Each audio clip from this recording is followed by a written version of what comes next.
एक सज्जन पुरुष रहते थे तो उनके घर के सामने एक स्वर्णकार का मकान था। वो अपने मकान में ही दुकान रखे हुए था स्वर्णकार की, तो उसका बहुत बेईमानी का स्वरूप था। और वो उनके पास जब रात्रि में गश्त देते आते तो दो सरकारी कर्मचारी उन्हीं के पास बैठते, खाते पीते, रात में वहीं शयन करते। अब उनको धीरे धीरे मित्रता हो गई, राज कर्मचारियों को पूरा पता चला कौन से बॉक्स में कहाँ क्या रहता है कैसे। अब उनका मन खराब हुआ राज कर्मचारियों का कि अगर इसकी हत्या कर दी जाए तो इसका इतना धन, तो उन्होंने ऐसा कर दिया। और वो बॉक्स लेकर निकल रहे थे कि वो अच्छा आदमी जो सामने रहता था मकान में, उसने देखा तो उनका इसका मतलब है तुम कुछ गड़बड़ करके आ रहे हो। तो उनका देखो हम तुम्हें बॉक्स में जितना है इसका आधा दे देंगे, चुपचाप अपने घर वापस चले जाओ, हम लोग भी चुप चले जाएंगे, फिर सुबह आके हम सब बना लेंगे। तो उसने कहा ऐसा नहीं होने देंगे, हम हल्ला मचाते हैं। उसने हल्ला मचा दिया। और राजकीय कर्मचारी उनको गणित सब पक्की होती है, और जो ही हल्ला मचाए सो ही उन्होंने पकड़ लिया उसको और बॉस को उसके नजदीक रख दिया और कहा हमें पता है तू मार के आ रहा है और बचने के लिए नाटक कर रहा है। तो अब पूरी समाज में ये बात फैला दी कि इसने स्वर्णकार को मारा और ये बॉक्स ले जा रहा था, हमने पकड़ा इसलिए इसने हल्ला मचा दिया। पूरा केस उल्टा हो गया और सबको 100% समझ में आया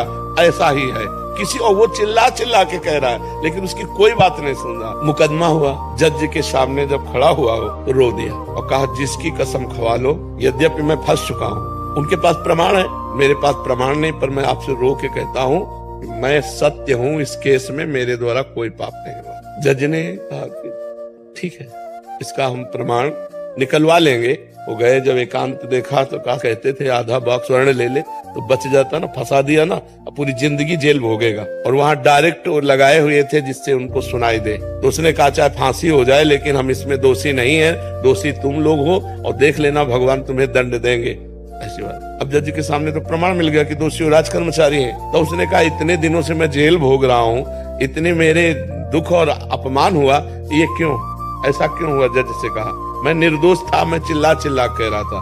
तो जज ने कहा सही बताओ, हम किसी और जन्म की बात नहीं पूछते, इस जन्म में कोई ऐसा पाप किया है जो गुप्त हो और बड़ा हो? तो उसने कहा हाँ, हमारी एक प्रेमिका थी, हमारा मन मुटाव हुआ, वो हमारे ऊपर प्रहार किया, हमने ऐसे प्रहार किया तो हम चाहते नहीं थे लेकिन वो मृत, तो फिर हम अपने घर में ही गाड़ दिया। बोले देखो वो पाप का दंड इस रूप में तुम्हारे आया।